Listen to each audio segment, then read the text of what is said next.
Bueno, pues buenas tardes.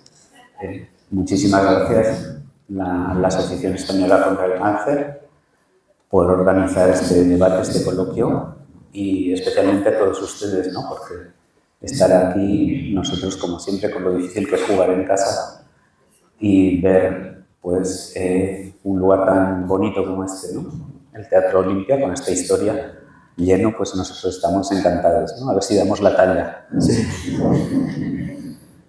Habíamos planteado estos diálogos, bueno, fue una encerrona del presidente de la asociación en Huesca, ¿no? De José Manuel Ramón Cajal, quizá porque es amigo de ambos y no sabíamos muy bien cómo encajarlo esto. Habíamos pensado primero que sí una presentación con diapositivas, pero parece que decidimos ser más espontáneos.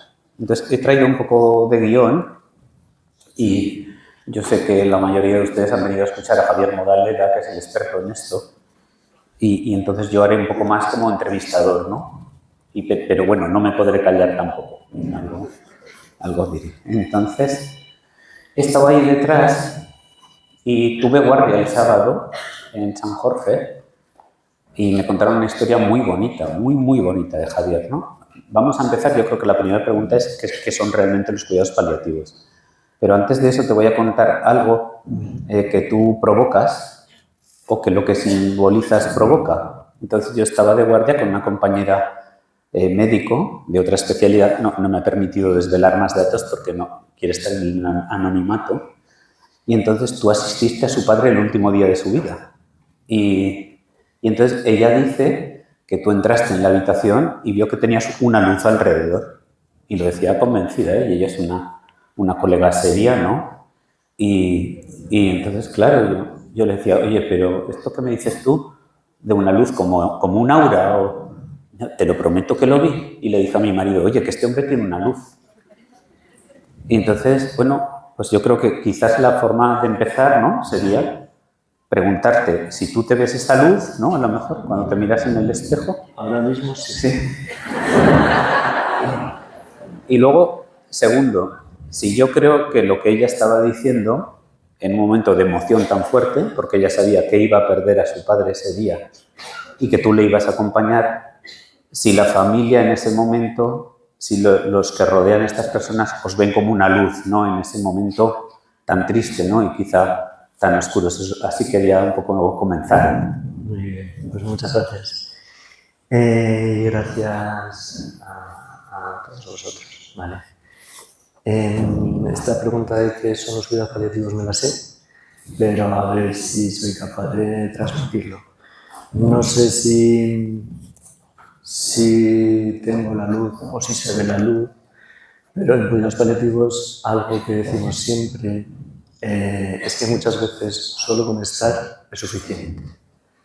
Ante el momento del proceso de morir de la persona, a los sanitarios no se nos prepara, no nos enseñan a esto, no nos enseñan comunicación básica y la muerte en la carrera, no sé tú, pero era como un fracaso, ¿no? Sin embargo, es de la cosa más natural de la vida junto con nacer. Entonces, cuando acompañamos el proceso, que además es un momento de una energía sutil especial, tanto el enfermo como los familiares, creo que sienten la calidez de la presencia de alguien que sigue ahí, que no huye, surja lo que surja en el encuentro, ¿no? Entonces, en cuidados paliativos, fundamentalmente hacemos eso. Es un término que es muy bonito, aunque de entrada no gusta hablar de la muerte, no gusta hablar de paliativos, pues es muy bonito. Y es muy bonito y muy humano, porque en cuidados paliativos no curamos enfermedades, cuidamos y acompañamos personas y paliamos y aliviamos síntomas y acompañamos el sufrimiento, que es de una dimensión distinta al simple dolor. Sí, porque la especialidad como tal de cuidados paliativos en España no existe, ¿no? No. Hay máster en distintas universidades en los que estamos en esto, nos vamos formando, pues como en mi caso si tienes la suerte de llegar con alguien muy experta, como Ana, que es la enfermera, y luego hacemos formaciones, pues máster en paliativos, formación en ética, en acompañamiento espiritual en clínica, en comunicación, habilidades de comunicación, pero es formación, por el momento no hay, se está buscando la acreditación, pero formación vía MIR no hay. Sois sobre todo más médicos de familia, ¿no? Sí. Yo creo que familia, internistas y luego algún despistado, algún oncólogo, hematólogo, como nuestro primer médico de paliativos de Huesca, ¿no? Hematólogo. Sí, yo tuve muchísima relación con él, ¿no? Incluso le acabé dirigiendo la tesis, ¿no? Al doctor Javier Marco, que es jefe de hematología. Y yo me acuerdo que él lo que hacía sobre todo era hablar, ¿no? Le gusta mucho hablar y escuchar. Y la gente estaba encantada y yo decía, ¿cómo es posible, Javier, que tenemos 200 pacientes ahora en seguimiento, sabemos que van a fallecer los 200 y lo llevas así? Y la gente le hacía regalos cuando fallecía un paciente. Digo, increíble, ¿no? O sea, esto ha sido un fracaso. Y decía, no, es un éxito poder acompañar a estas personas en este momento, ¿no? Claro. Es que es eso, el proceso de morir es inevitable.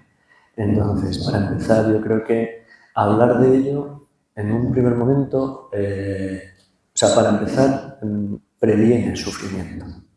Porque previene, por ejemplo, el pacto de silencio o determinados asuntos que llevan desarrollando.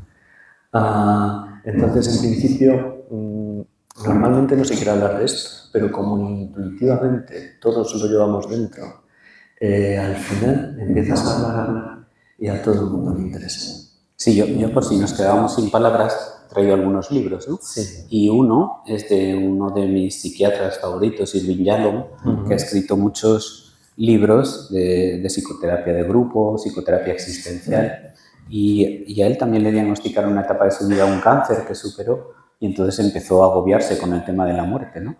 Y lo tituló Mirar al Sol, y esto he visto que lo tomó de las máximas de Rochefoucauld, una de las máximas, ¿no? Este filósofo médico francés del siglo XVII, que decía, ni al sol ni a la muerte se le pueden mirar a la cara. Sí. Entonces, Irving Yalom titula su libro Mirar al sol, la superación del miedo a la muerte. Entonces, hubo esa corriente y ese miedo de, bueno, incluso así en pensamiento mágico, yo diría que en esta charla yo también estaba un poco nervioso porque digo, a ver si va a dar mal yuyo esto de hablar aquí de la muerte, ¿no? Y digo, a ver si nos da algo aquí mientras estamos hablando o algo. Hablar de la muerte ni la atrae. Sí, no. O sea que, tú tienes que estar tranquilo porque ese miedo lo tienes que tener superado, ¿no?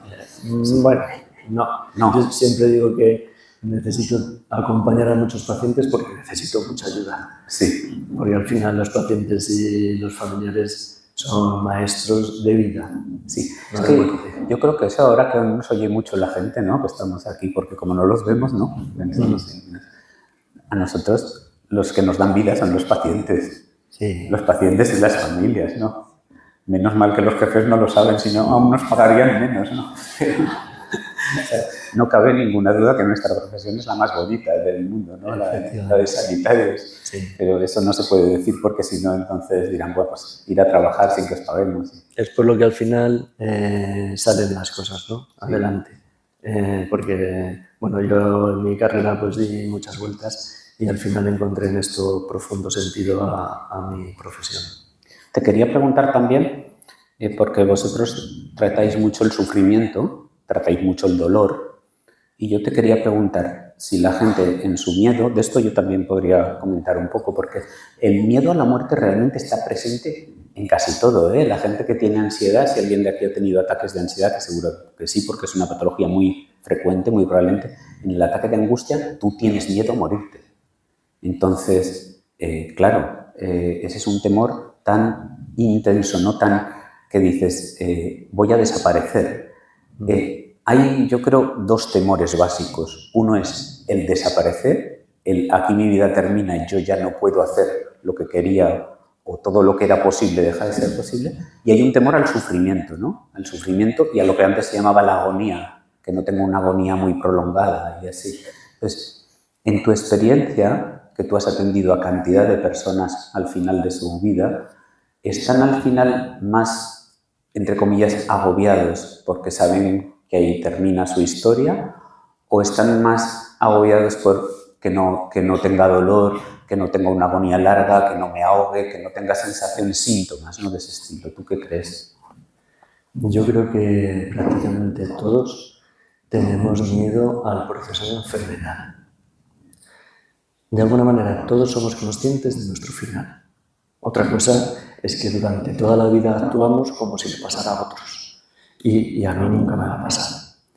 En el proceso de enfermedad es muy frecuente, por no decir 100%, presente el miedo a los síntomas, al dolor físico, a la disnea, a la sensación de ahogo. Es algo a lo que se le tiene mucho miedo. Actualmente tenemos una batería de fármacos y de herramientas estupendas para tratar todo eso.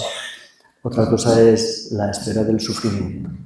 El sufrimiento, varios autores reconocidos del mundo paliativo lo definieron como el distrés que se produce ante la falta de herramientas para afrontar una amenaza con la que creo que no puedo hacer nada, ¿no?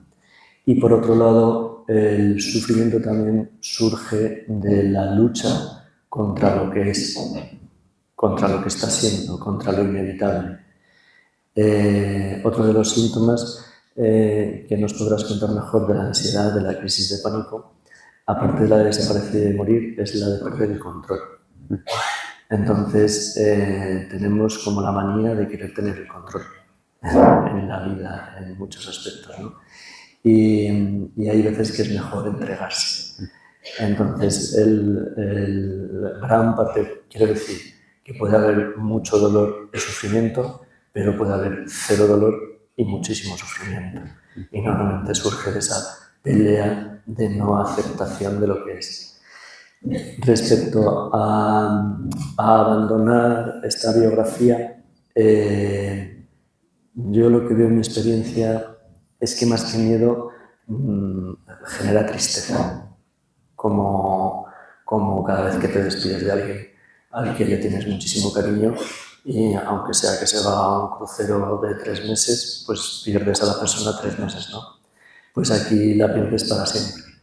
Entonces, lo que pasa es que comprendemos muy bien que los que se quedan tienen la pena de la despedida y de la pérdida, pero te sorprende como muchas personas, que me parece una generosidad muy grandiosa y un regalo,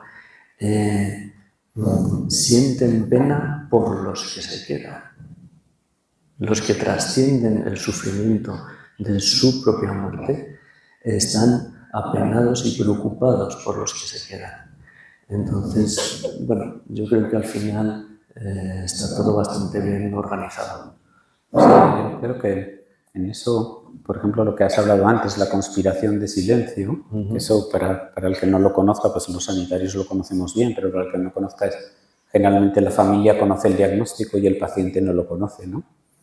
Y quieren como mantenerlo velado para que no sufra. Yo me he encontrado casos muy sorprendentes que me han dicho, no, es que mi padre no sabe nada, entonces, por favor, porque él no lo tomaría bien. Entonces yo he entrado a ver al paciente, ¿no? Y digo, ¿cómo se encuentra? Y ella dice, mire, fatal y me voy a morir. Yo he hablado con mi médico, pero mi hija no sabe nada. ¿No? Entonces, sí, eso es así, yo lo he visto, ¿no? Muchas veces. Y digo, bueno, ¿cómo arreglamos ahora esto, no? O sea, le digo a su hija, le digo que lo sabe, ¿no? Le digo que él no lo sabe. Y entonces es increíble porque, claro, él, por ejemplo, lo que pretendía era preservar y que su hija única no supiera. Y yo pensaba, pero bueno, este hombre, ¿qué piensa? Que no va a ver su hija aquí, cómo se va a ir deteriorando poco a poco, ¿no? Y cómo va a fallecer. Pero hasta ese punto está el sufrimiento alrededor, no solo del que se va, sino el que se va pensando. Eso es muy bonito también, sí. Porque qué altruista, ¿no? Y qué compasivo el que se va, no querer irse por los que se quedan, ¿no? O sea, qué cosa más generosa, más bonita también. O sea, que yo creo que cuando uno está en esos momentos, yo creo que es de verdad cuando está las cartas están jugadas, ¿no? De la vida.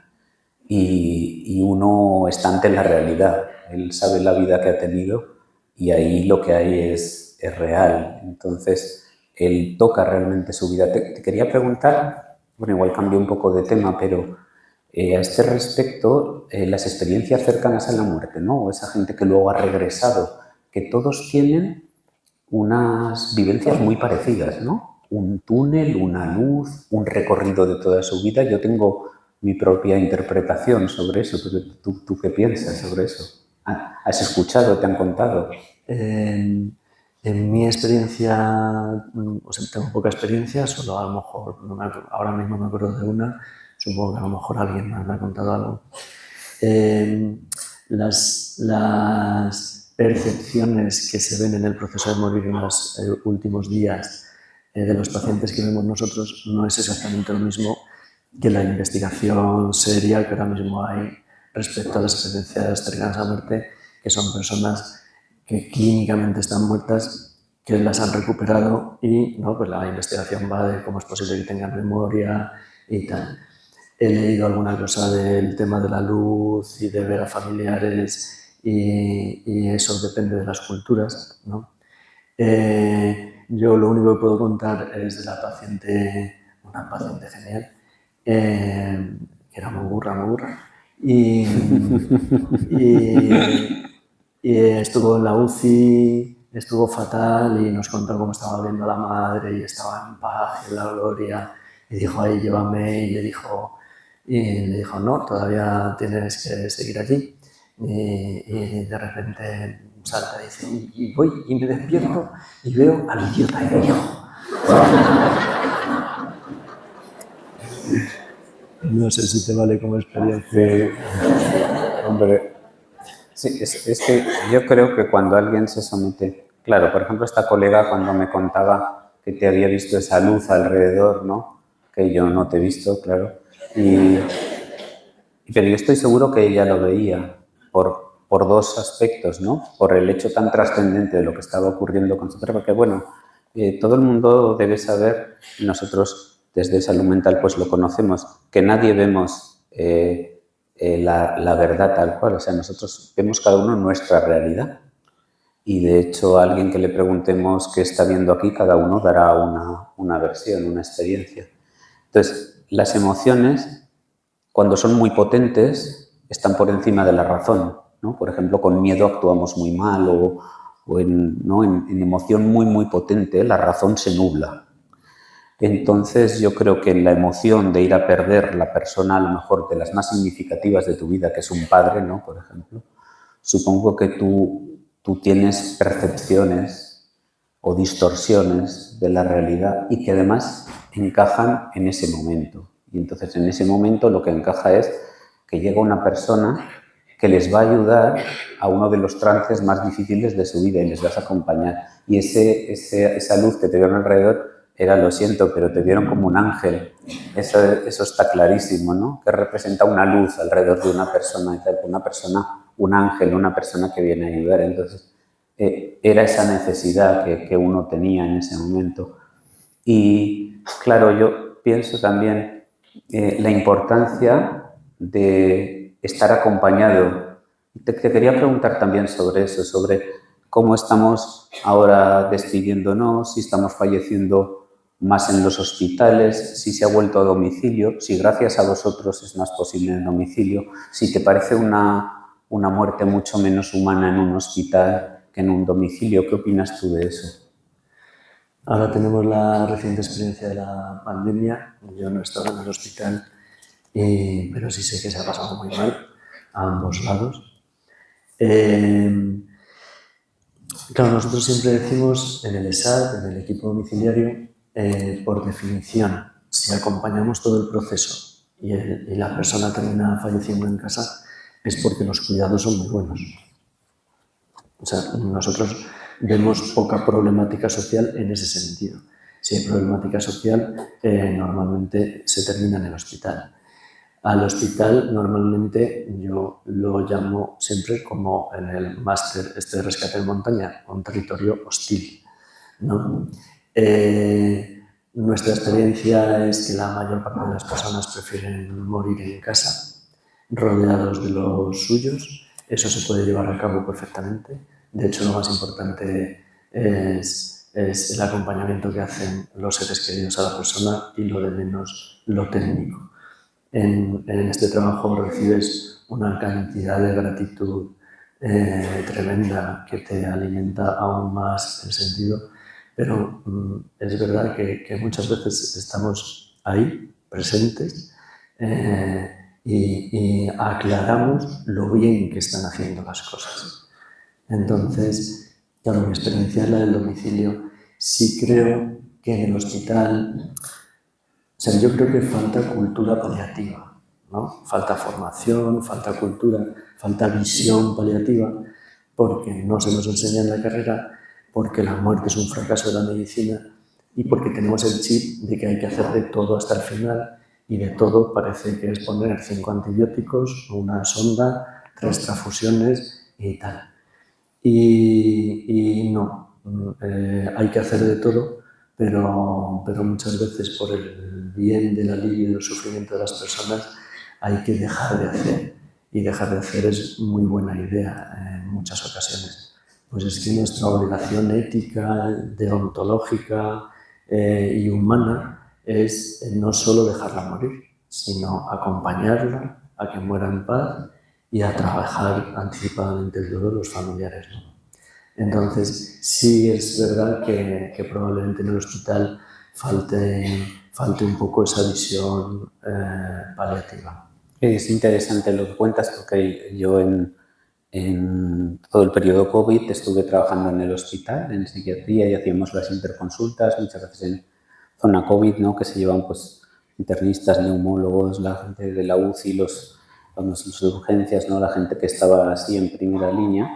Y me di cuenta lo que ocurre, porque esta mañana nos preguntaban este tema de la muerte. Claro, es que el tema de la muerte, tú temes algo cuando algo es muy valioso, ¿no? Entonces, la vida aquí en nuestro país es muy valiosa. Todo el mundo quiere venir a vivir a España, ¿no? Entonces, aquí vivimos muy bien. En otros países la muerte significa poca cosa. O sea, te levantas vivo, sales y no sabes si regresarás a casa, ¿no? Y yo creo también el ser humano, yo a veces pienso, mi abuela materna, mis abuelos maternos, y yo viví bastante con ella, vivió la guerra civil, ¿no? Y entonces contaba amigos muertos, familiares muertos, gente fusilada, y yo decía, eso es imposible, ¿cómo se puede vivir eso? Yo no me lo imagino. ¿Te lo imaginas? No me lo imagino.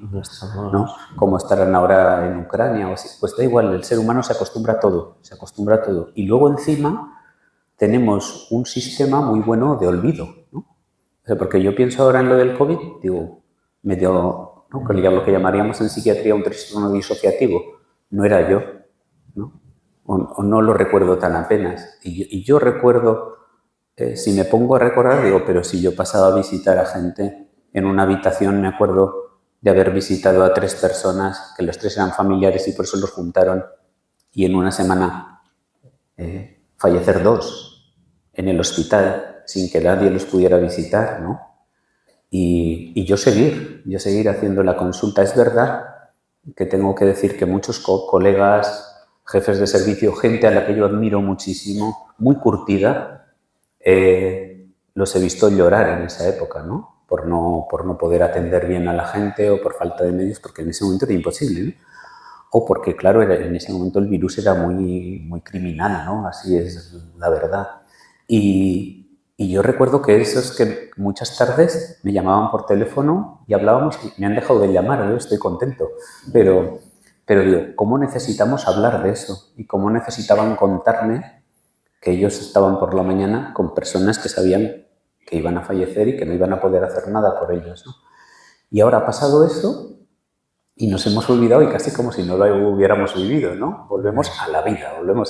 Y entonces la muerte yo creo que queremos aparcarla, ¿no?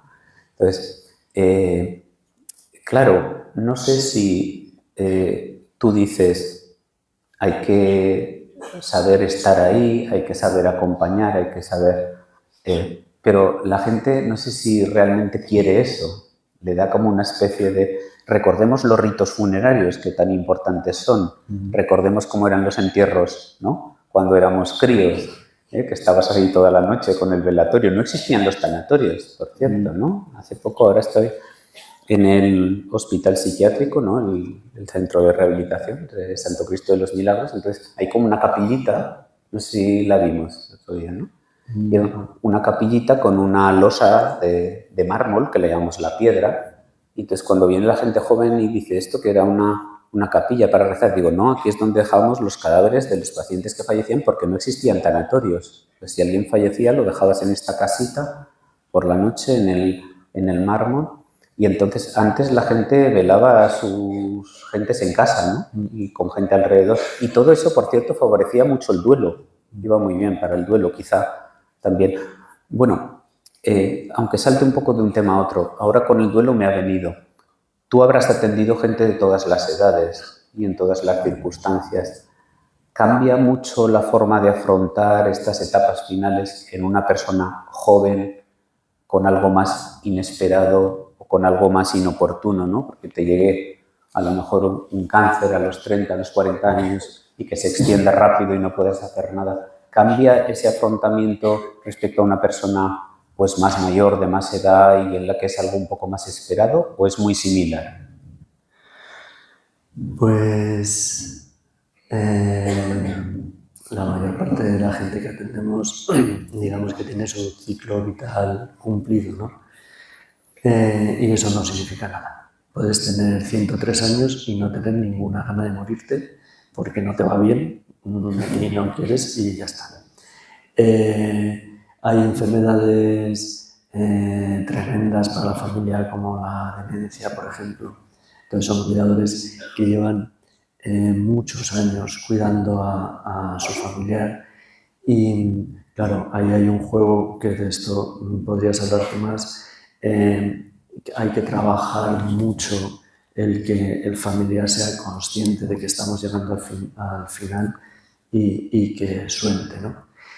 Y la gente joven que acompañamos, pues siempre decimos, bueno, pues la biología está preparada para vivir, ¿no? Entonces hay como más lucha, y si hay más lucha suele haber más síntomas, pero pues no te creas, acompañamos gente joven que no sé si por sabia hace el proceso de una forma con una aceptación que desde fuera, como estamos aprendiendo continuamente, dices, pero si es 8 años más joven que yo, y qué paz, ¿no? Y qué regalo está haciendo a sus padres, a su novia, que son los pacientes a los que llamamos maestros, ¿no? Como Juan, uno que nombramos mucho y que a lo mejor, por cierto, haremos un documental sobre el tema que será muy interesante. Entonces, aunque de entrada la lógica te dice que la gente joven, a lo mejor en un proceso inicial que yo no presencio, que es el diagnóstico de la enfermedad, los primeros tratamientos, pero al final hay gente sabia de todas las edades. Yo también estoy de acuerdo. Y normalmente la de 103 que no quiere morirse, pues al final dice, bueno, vale, ¿no? También la sabiduría de la edad. Le enseñas las estadísticas, ¿no? Y dice, ya no queda nadie de su generación. Sí, bueno, eso está bien, pero yo no sé si porque me hago mayor también o así he ido leyendo y hay como una especie ahora el otro día leía en el periódico, de pelea contra el envejecimiento, ¿no? Y igual es más fantasía y deseo, ¿no? Ahora que me acerco decían, los de 60 parecen de 40 ahora. Entonces, hay incluso, dicen, gente de muchísimo dinero que está investigando y metiendo dinero buscando la inmortalidad, buscando que no haya envejecimiento celular, buscando con células madre el retraso de eso. ¿Te imaginas lo que podría suponer eso? Una locura. ¿No? ¿Por qué? Hombre, porque no podríamos hacer este debate. Claro, o sea, ¿qué sentido? Si ahora la gente ya no se muere, ¿no? Se nos reiría la gente. Eso era antes, ¿no? Eso era antes. ¿Tú crees que eso puede llegar o no? Yo creo que no. Yo creo que es lo que he dicho antes, ¿no? Tenemos el sueño loco de querer controlar todo, ¿no? el profesor Diego Gracia dice que normalmente los seres vivos se adaptan al medio y el ser humano lo que pretende es adaptar el medio a nosotros. Y siempre termina diciendo que eso no significa que sea un buen sistema, porque nos estamos cargando el planeta, ¿no?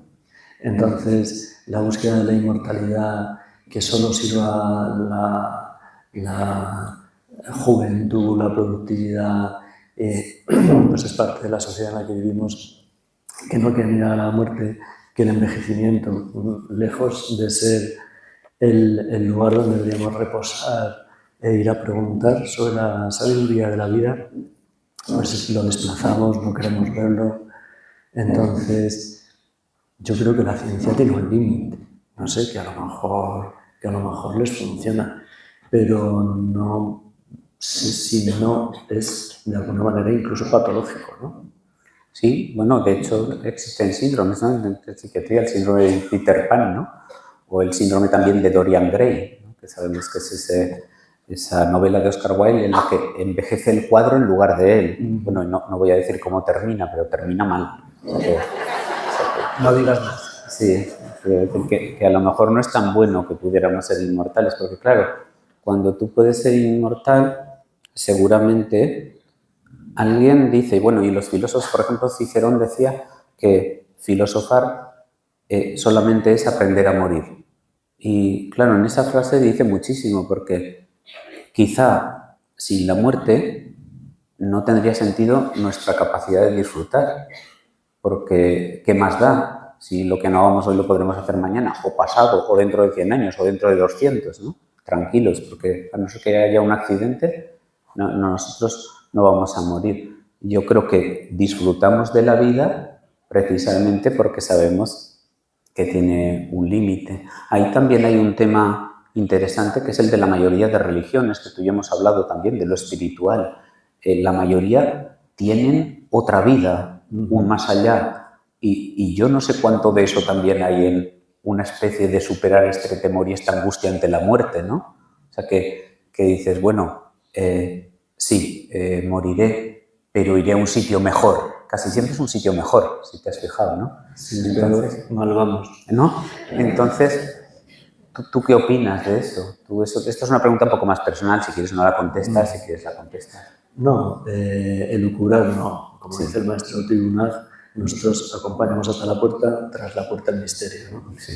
Cuando en paliativos hablamos de espiritualidad, no estamos hablando de religiosidad, que es lo primero que la espiritualidad, independientemente de tu confesión, si eres cristiano, budista, ateo, agnóstico, la espiritualidad es el centro de la persona, ¿no? Del hecho de ser humano, del anhelo de plenitud, de la búsqueda de sentido, del conocimiento profundo, de la interconexión, ¿no? Interpersonal o la conexión con lo trascendente, independientemente de la creencia religiosa de continuidad o no.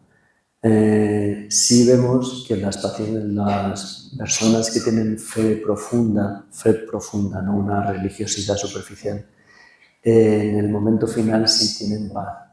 Claro, porque es eso, ¿no? Esto ha estado muy bien, pero no es lo único que hay, ¿no? Hay más cosas. Sea como sea, lo espiritual, como digo, afecta a todos, al ateo también. Entonces, aunque no creas que hay nada después, sigue teniendo esas necesidades espirituales para hacer un cierre de vida en plenitud, que puede ser que me perdone mi hermana, sentirme amado, o que mi huerto, que es el mejor del mundo, se lo quede alguien en el que yo confío, ¿no? Las necesidades trascendentes van más allá de lo que cada uno considere que hay después, si hay o no hay. Eso sí entra dentro del ámbito de la creencia, ¿no? Fíjate qué interesante que hay estudios cada vez más. Y recientes tú contabas la necesidad de adaptarnos al medio, no de adaptar el medio a nosotros.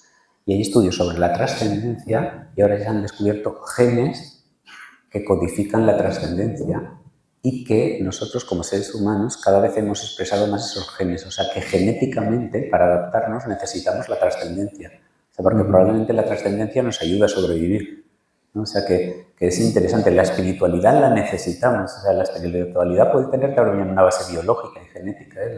La Cátedra de Psicología de la Universidad Autónoma de Barcelona, ¿no?, de Bellaterra, ha estudiado bastante sobre esto y es interesantísimo, ¿no?, cómo han descubierto que la gente que medita, que la gente que es religiosa, que la gente que tiene pensamientos espirituales tienen una expresión génica concreta, ¿no? Y dices, bueno, cómo los genes también nos ayudan a esa necesidad que tenemos de trascender, ¿no? Sí.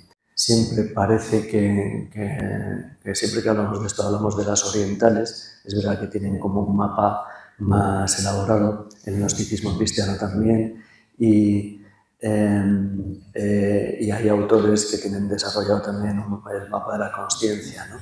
Entonces, a día de hoy hay mucha investigación con el mindfulness, que el mindfulness es un derivado de la meditación trascendental budista tibetana, ¿no? Entonces, yo creo que todo el trabajo que podamos hacer de autoconsciencia nos sirve a nivel personal y en concreto para acompañar al otro.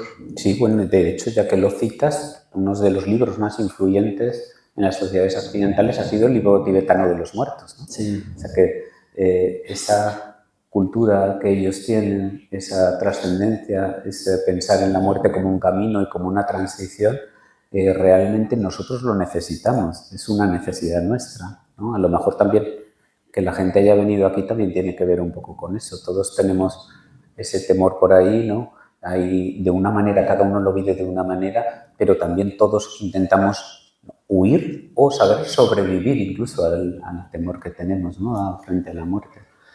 Antes has comentado, hay un proverbio que dice que los vivos cierran los ojos de los muertos y los muertos abren los ojos a los vivos.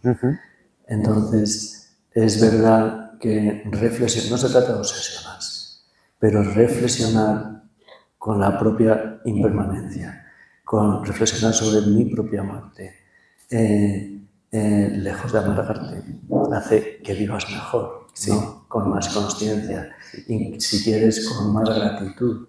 Esto que está muy de moda, ¿no?, lo del instante presente. Pero es verdad que tienes el instante presente. Cuando acompañas el proceso de morir, es una lección continua. Los que consideramos esto no solo como un trabajo, sino como una filosofía de vida y un aprendizaje constante, pues es una lección continua de eso, de vida, no de muerte, ¿no? La muerte. Y te pasará pues que cuando llegas a casa, ¿no?, después de un mal día, o, ¿no?, pues contemplar o acompañar a alguien o ver ese momento final, ¿no?, de despedida y así, que llegas a casa con tu pareja, tus perros y tal, y al cabo dices, qué suerte tengo, ¿no? ¿A ti te pasa? Ya no. No mucho. Al principio sí. Lo que pasa es que intentar estar contento por comparación no funciona. Fíjate cómo me puedo quejar yo de esto cuando acabo de presenciar esto otro, ¿no? Sí. Sí que para trabajarlos, porque claro, en el acompañamiento la herramienta con la que acompañamos somos nosotros, somos el instrumento. Entonces hay que afinar el instrumento, hay que hacer trabajo con uno mismo. Sí, y hay que acompañar de corazón. Se trata de estar en una presencia compasiva, auténtica, ¿no? Y si estás de esa manera, pues de vez en cuando te llevas algún puñetazo. Ahí hay trabajo que hacer, porque me he conmovido especialmente en esta situación, porque me he ido de mi centro, ¿no? ¿A qué me ha recordado? A lo mejor me ha recordado la muerte de mi padre o me ha tocado sensiblemente en algo, ¿no? Entonces, esos son puntos para llamarnos la atención sobre lo que tenemos que trabajar en nosotros mismos. De otra manera, de vez en cuando sí que me sorprendo viendo una florecilla y dando gracias a la maravilla de la vida, ¿no? Pero para trabajar al acompañar, antes cuando has comentado lo de COVID, una cosa es la tragedia de una crisis sanitaria, ¿no?, para la que no estábamos preparados ninguno, y otra, acompañar el proceso natural de las personas que llegan al final de su vida, ¿no? Entonces, en paliativos trabajamos con normalizar el proceso. A ver, que yo no tengo ninguna prisa, ¿vale? O sea, yo estoy a gustito, me iba muy bien, Huesca es el paraíso y estoy encantado, ¿vale? Pero cuando llega, tras esa fase famosa, ¿no? de Kubler-Ross, Sí. que lo vamos ahora en Caos, todo eso, Sí. cuando dicen, pues parece que ha tirado la toalla, pues a lo mejor hay otra forma de verlo. Ha aceptado que es inevitable, se ha entregado al proceso y esa es la oportunidad de trascender el sufrimiento y terminar en paz, lo cual, como he dicho antes, es un regalo, no un legado, una lección para los que lo presenciamos, ¿no? Sí, pues yo creo que es interesante que comentemos, ¿no? Aunque mucha gente ya lo conoce, Elizabeth Kubler-Ross era una médico precisamente psiquiatra que trabajaba sobre todo con niños en fases terminales moribundos, ¿no? Que, bueno, he de decir como experiencia personal que cuando hice prácticas en el Clínico de Zaragoza y me tocó en oncología pediátrica fue uno de los motivos para no elegir esa especialidad, ¿no? Yo no era valiente entonces para ver a los críos, ¿no? Ahora pues no sé si sería capaz de enfrentarme, pero entonces dije yo esto no quiero, yo no quiero trabajar así, ¿no? Del agobio que yo llevaba, ¿no? Viendo, recuerdo chicos de 7, de 8 años fallecer y bueno. Entonces Elizabeth Kubler-Ross trabajaba con ellos y decía que los chicos además afrontaban sorprendentemente bien y él ha hablado de las fases y la primera fase que describió ella, que se suele dar, con frecuencia se dan. Tú a veces dices, va, la gente escribe y escribe por escribir. No, la gente escribe con sentido, ¿no? Pero la primera fase es la de negación. O sea, a alguien le llega una enfermedad grave y lo primero que dice, no es verdad. Yo recuerdo el caso de un colega que tenía un tumor tremendo, ¿no? Pulmonar y tenía un montón de experiencia. Y entonces puso la radiografía y yo estaba allí con los neumólogos en San Jorge, enseguida lo vieron, ¿no? Y él, que tenía un montón de experiencia, dijo, ojo, claro, es que pasé la tuberculosis de joven, esto igual me queda aquí un resto, o sea, no queremos verlo. Entonces, y nosotros lo vemos con los colegas, con los médicos es muy frecuente eso. Bueno, luego hablaré de otro libro, sí, en este sentido. Bueno, entonces es la fase de negación. Luego después no queda más remedio que aceptarlo. Ves los análisis, ¿no? Ves las biopsias, y entonces viene la fase de ira, de rabia. Uno se enfada, se cabrea con todo. Generalmente los de alrededor, pobres, ¿verdad? Lo sufren un montón eso. Después de esa fase de ira, de rabia, viene una fase de depresión que tiene que ver, yo creo, con la pérdida. Y luego finalmente hay una fase como de aceptación y es una fase de paz. También es verdad que es una fase en la que la lucha cede.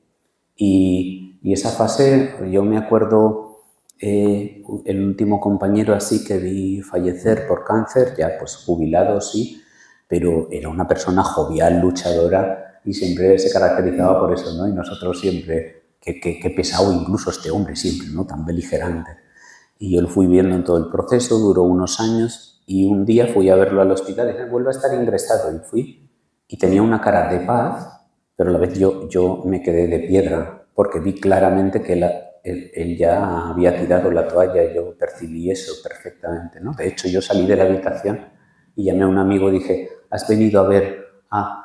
Y dijo, sí, he estado. Digo, es que y vivió solo 2 días más. O sea, y él estaba consciente, me habló, pero yo percibí ese momento de aceptación. Como tú dices, ¿no? La vida también es una lucha y uno llega a un momento en que ya lo acepta y así. Te quería preguntar un poco, bueno, vamos avanzando, ¿no? No sé cómo vamos de hora, vamos muy bien, yo creo, ¿no? ¿Se cansan? ¿No? Bueno, claro, también deberíamos hablar de las personas que llegan a ese momento con tal temor y con tal sufrimiento que yo creo que tiene mucho que ver. Esto hemos discutido con Javier. Yo creo que la primera vez que hablamos era para discutir, ¿no? No lo recuerdo. Sí, fue por teléfono. Yo había dado una charla y entonces me mandó un email sin conocer. Dice, oye, no me gusta nada eso que has dicho. Pero hablamos por teléfono, enseguida me cayó bien. Digo, bueno, por lo menos se puede discutir, ¿no? Con esta persona. Y, ¿verdad? Sí. Fue así, ¿no? A ver, ¿te acuerdas, Entonces, no lo pensaba contar esto, pero ha venido un poco así. Entonces, bueno, las personas que deciden por temor, yo creo que tiene mucho que ver con temor al sufrimiento, a los últimos momentos. Efectivamente, se aprobó hace 2 años la ley de eutanasia y llevó muy mala fama porque, claro, enseguida se pensó, ¿qué pasará con la gente mayor, con la gente...? Bueno, lo primero que hay que decir es que es una ley que solo uno puede elegir adherirse a esa ley. No puede elegir ninguna otra persona por él. O sea, ni siquiera si tú estás tutelado puede venir un tutor y decir, oiga, que ha llegado el momento ya de acabar. No, o lo has elegido tú en unas voluntades anticipadas, o voluntariamente o no puede elegirlo a nadie por ti. Y luego, segundo, tienes que estar en lo que se llama un contexto eutanásico, que es o tienes una enfermedad terminal, de hecho la mitad de los que la solicitan la prestación en un mes fallecen, o sea que están en una fase terminal, o tienes que tener una enfermedad incapacitante grave, tipo pues las neurológicas degenerativas, que uno queda sin posibilidad de moverse o moviendo solo la cabeza, moviendo. Pero a mí lo que me sorprende, y eso es lo que te quería comentar, que para traer plena actualidad, ¿no? Esto es de ayer, del dominical de ayer. Entonces, en la contraportada habla una periodista que se llama Ángeles Caballero, y seguro que a ustedes les sonará lo que ella cuenta. De hecho, el titular de la entrevista es Mi familia se parece a España. Entonces, ha escrito un libro que es el título es muy elocuente, que es Los parques de atracciones también cierran. Y eso tiene que ver, ¿no?, con que estamos aquí viviendo en el tío vivo, en las atracciones, pero esto un día que sepan que cerrará, porque tú no crees en la inmortalidad. Yo tengo depositadas grandes esperanzas, pero nada. Entonces, esto un día nos cierran. O sea que yo me subiría al Dragón Khan o lo que quieran, a lo que haga falta. Entonces, ella cuenta, como siendo periodista, una periodista muy prestigiosa, tuvo que dejar un tiempo su trabajo para cuidar a sus 2 padres, que enfermaron a la vez, uno con demencia, creo que otro con un cáncer, y los 2 fallecieron. Entonces, en ese libro le pregunta a la periodista a ella, duele leer que llegó a desear la muerte de sus padres. Y entonces ella dice, me han sobrado años de vida de mis padres.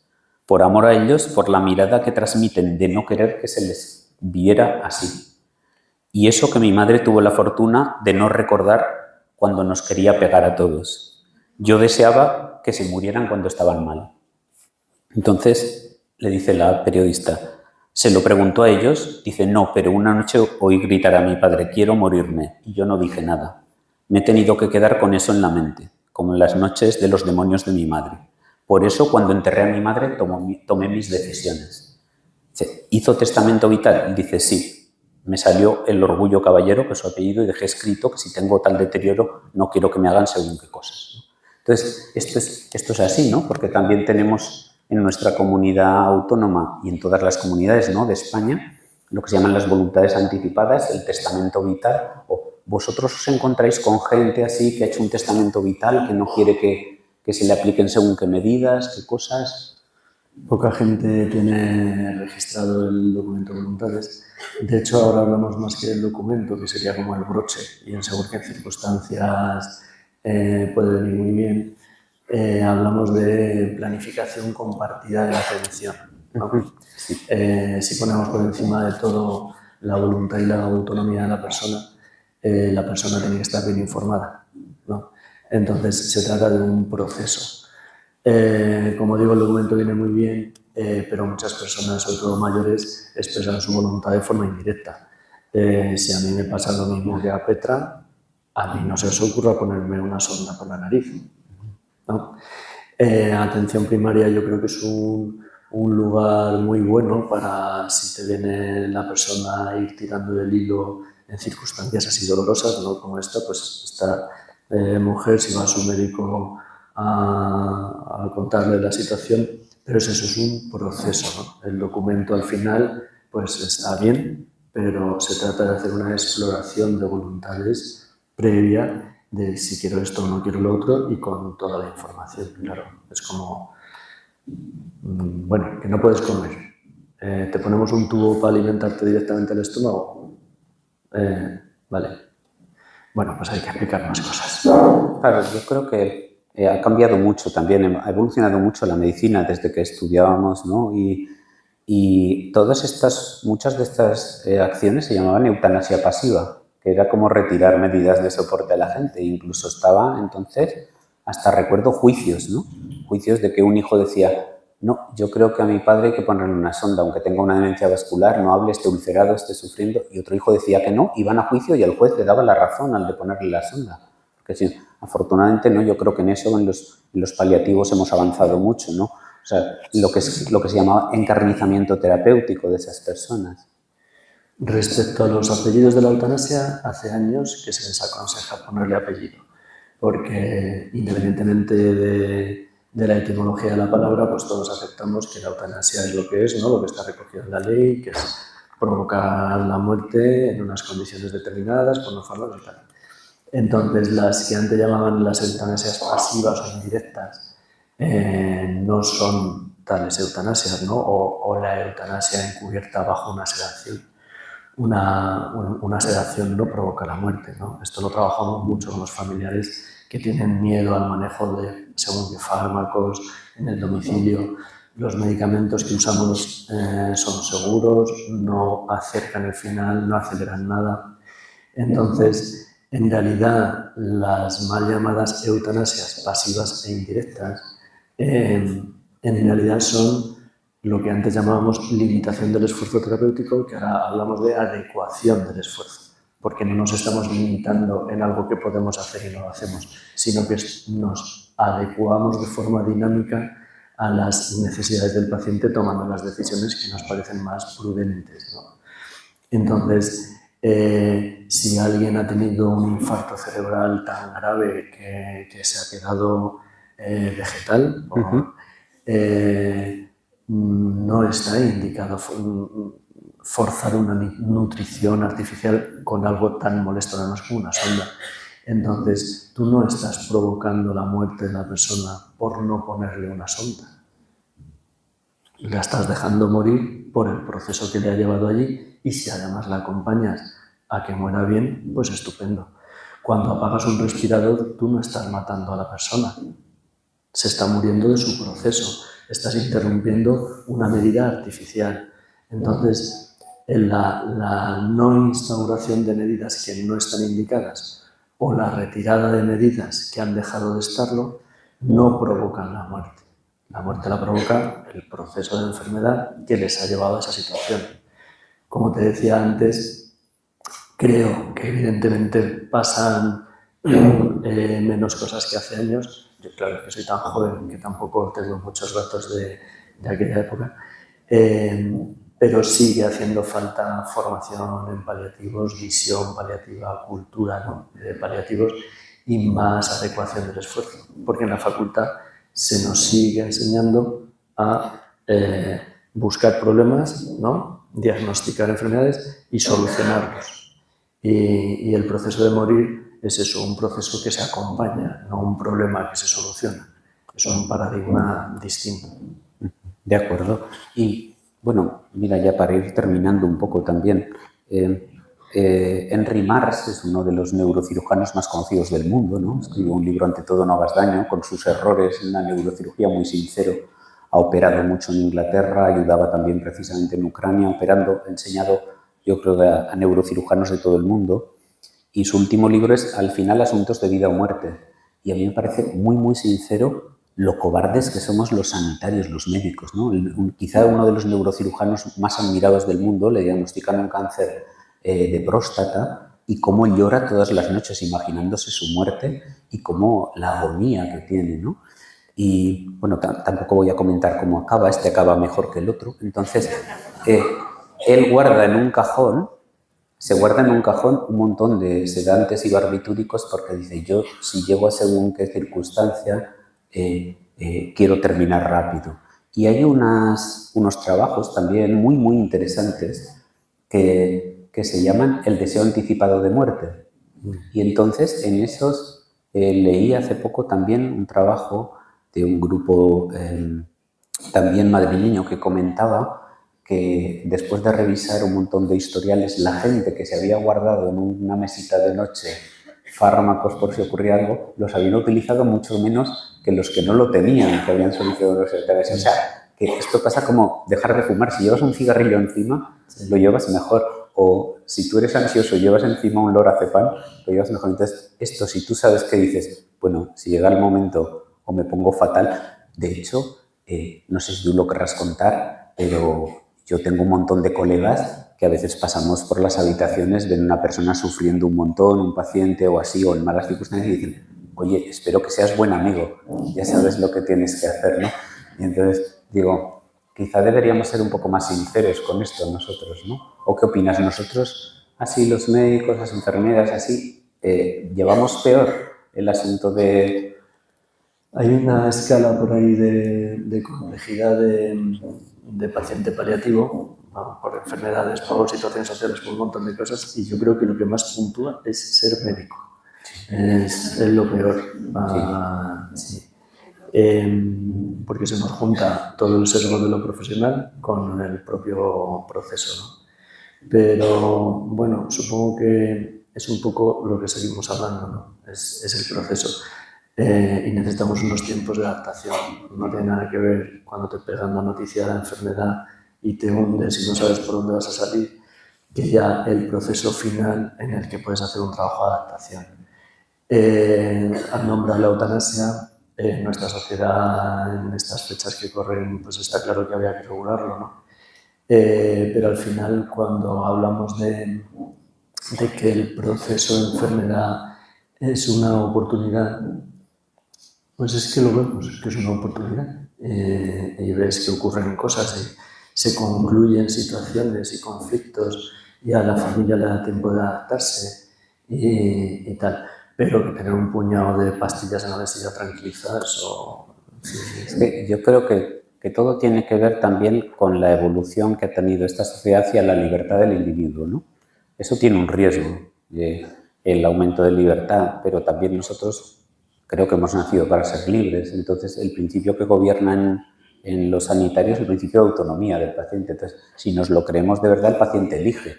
Entonces, claro, si tiene una oportunidad de elegir en un momento determinado, si yo sufro, si veo que no tengo final ya posible más que la muerte cercana, si yo no quiero, pues o quiero unos buenos paliativos, ¿no? O quiero tener posibilidad de elegir lo que tú deseas para ti, ¿no? Sin que te influya nadie, sin que haya coacciones. Sí que es verdad que entraríamos en otro debate peligroso, que ya sé que eso también te gusta a ti, es decir, ¿cuánta gente solicita eso porque está sola, ¿no? O porque no tiene la compañía adecuada, o porque no tiene los servicios sociales que debería tener, la red social de calidad que no le lleve a ese proceso? Eso también es verdad. Pero aún así siempre acabará algún caso, porque claro, en RIMARS desde luego tiene dinero para tener los servicios sociales y los apoyos que quiera. O sea que el temor y la angustia ahí lo tenemos, ¿no? Ante la muerte. Sí, no nos queremos morir. Sí. Lo que no queremos es sufrir. Entonces, no, y morirnos tampoco, ¿eh? ¿El qué? Morirnos tampoco. Morirnos no queremos. No queremos tampoco. O sea, no solo no sufrir, sino morirnos, ¿no?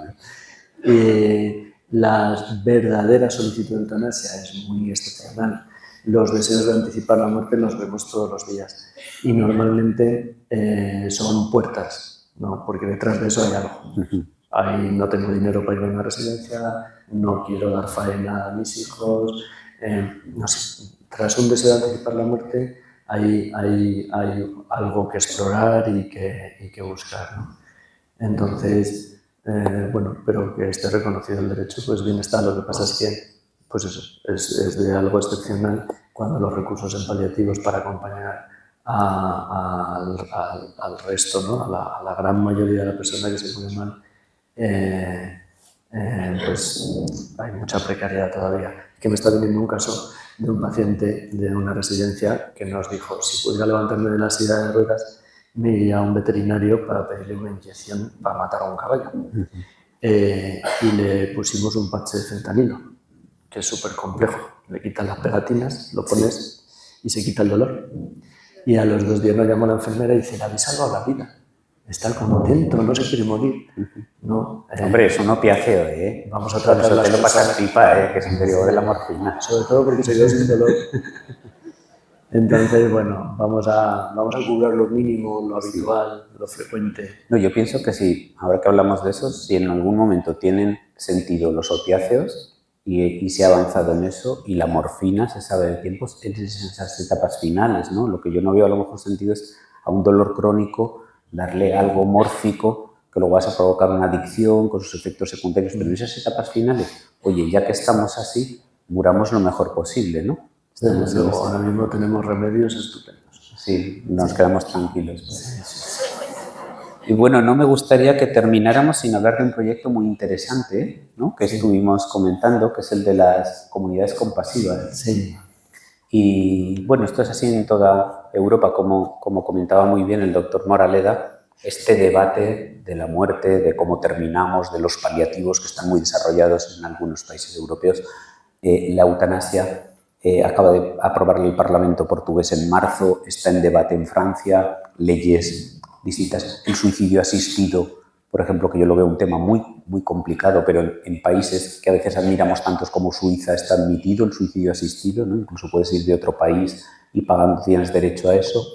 Creo que es un tema muy complejo, igual que el tema del suicidio, que creo que es para tratar en otro debate, porque el suicidio en salud mental lo entendemos como procedente de una enfermedad mental. Hoy estamos hablando aquí de otra cosa, ¿no? Estamos hablando del final de la vida, de un final de la vida con la máxima naturalidad, ¿no? Y entonces yo quería comentarte, bueno, que tú nos explicaras qué es eso de las comunidades compasivas y si queréis hacer algo en Huesca de eso. Sí.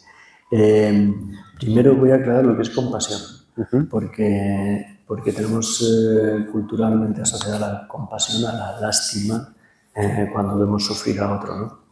Y ya el grupo de espiritualidad de la Sociedad Española de Cuidados Paliativos, con Enrique Benito a la cabeza, y en los últimos años hay una cantidad de estudios tremendos sobre el tema de la compasión, sobre todo en cuidados paliativos, pero la compasión entendida como ese movimiento que surge de un primer momento empático, por supuesto, por la humanidad compartida que nos une, que instintivamente quieres ponerte en marcha para aliviarlo y te pones allí para descubrir los recursos que tiene el otro para trascender su sufrimiento, ¿no? Desde una simetría moral. No tengo yo la varita mágica para dártela a ti, pero cuenta conmigo, me pongo en acción, no hay compasión sin acción, porque si me quedo solo en la empatía me puedo contagiar, puedo contagiarme de la pena, ¿no? Entonces, esa visión de compasión en acción, de ponerme en marcha para el alivio del sufrimiento humano, es el apellido de este proyecto internacional, que es muy, muy bonito y que en la introducción aclara un concepto, ¿no? El enfermo en el final de vida, ¿con quién pasa más tiempo? ¿Con los médicos? Bueno, con los cuidadores y con la familia, ¿no? Está cambiando el paradigma social y familiar también. Entonces el proyecto pone su peso en la comunidad, en las redes de vecinos, de voluntariados, para hacer formación al voluntariado para llegar a atender a los más frágiles, a los más vulnerables. Y no solo ahí, se trata también de transmitir el mensaje, de implicar a la ciudad, a la empresa, a la universidad, a los institutos, hablar de esto. Detrás de esto está la filosofía de los cuidados paliativos modernos que fundó Sisei Sanders bajo el nombre de Movimiento Hospice, y que se trata de atender al paciente, evidentemente, de hacer formación a profesionales, muy importante, y a cuidadores y voluntarios, y hacer difusión social para hablar de esto, para que se conozca, para que, por un lado, la institución tiene que poner los recursos mínimos que tiene que haber y las instituciones no se van a mover si la sociedad no reclama, y la sociedad no va a reclamar algo que no conoce. Pero independientemente de que los recursos profesionales tienen que ser los que son, el movimiento de ciudades compasivas tiene esa visión comunitaria de entre todos cuidar a los más frágiles, que a mí me parece una preciosidad y que llevamos tiempo dándole vueltas, y ahora pues hay un grupito de gente de corazón guapo con el que vamos a ponerlo en marcha. Y de todas maneras ya casi nos hemos puesto, porque hemos hecho un par de cursos a voluntariado de la Asociación contra el Cáncer, de Cruz Blanca y de Cruz Roja. Ya he dicho antes que Huesca es el paraíso, pues para hacer Huesca compasiva todavía más. Y es un lugar ideal, tenemos muy buenas relaciones entre compañeros y demás. Y yo creo pues eso, que es un proyecto social muy chulo, que aunque solo sea por ser egoísta, hay que ponerlo en marcha. Porque para cuando me toque a mí, yo quiero que esto ya esté bien montado. ¿Tú crees que Huesca va a ser una ciudad compasiva, no? Es ya una ciudad compasiva. Vamos a ponerle el nombre y vamos a poner la máquina. Y que todos estaremos implicados en cuidar a los más frágiles. Así. Sí, hay que transmitir ese mensaje. Pero tú eres un fantástico, te tendré que llevar a la consulta, así que te pones ahí al lado. Es que no me he tomado la de las 7. Ya. Bueno, yo creo que está bien, ¿no? Porque teníamos previsto 1 hora, tampoco queríamos cansarles a ustedes. La pretensión de esto tenía dos pretensiones, por eso éramos 2, ¿no? Una era el dar a conocer, el reivindicar la necesidad de unos cuidados paliativos de calidad, dignos, ¿no? Necesarios, que alcancen a todo el mundo y que eso además tenga estas bifurcaciones a través de la comunidad y a nivel social. Y otro era también hablar de la muerte, porque ahora ya en serio pues a todos nos va a llegar y además no sabemos cuándo y además no sabemos cómo, y si nos llega de una forma natural, tener a personas, ¿no?, que trabajan como ellos, a equipos así, es una maravilla, pero a veces la muerte no llega así,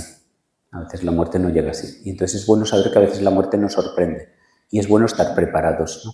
Entonces, todas las culpas, los remordimientos, etcétera, yo creo que es bueno trabajarlos. Esa era la otra parte de este asunto, ¿no? Porque la muerte tiene un significado muy importante, que puede pues que tengamos esa creencia de trascendencia, de espiritualidad, de otra parte mejor, incluso algunas religiones de la reencarnación, pero lo que es seguro que a nivel físico la muerte significa el fin de las posibilidades. O sea, ahí ya no hay más. Entonces nosotros trabajamos siempre con ilusión de futuro. La muerte ya no es futuro, la muerte es pasado. Incluso la vejez es pasado. Entonces yo creo que eso es bueno que lo sepamos, ¿no? Reflexionar sobre eso, porque eso nos hará a lo mejor vivir mejor. Saber que un día no estaremos y que lo que podamos hacer mejor para nosotros, que lleguemos con nosotros en paz, es muy importante. Y quizá termino pues con una frase de Irving Yalom, a no ser que tú quieras decir algo, ¿no?, sobre esto. Antes has nombrado, no sé qué filósofo... A Cicerón. ¿Qué filosofar es Filosofar es aprender a morir.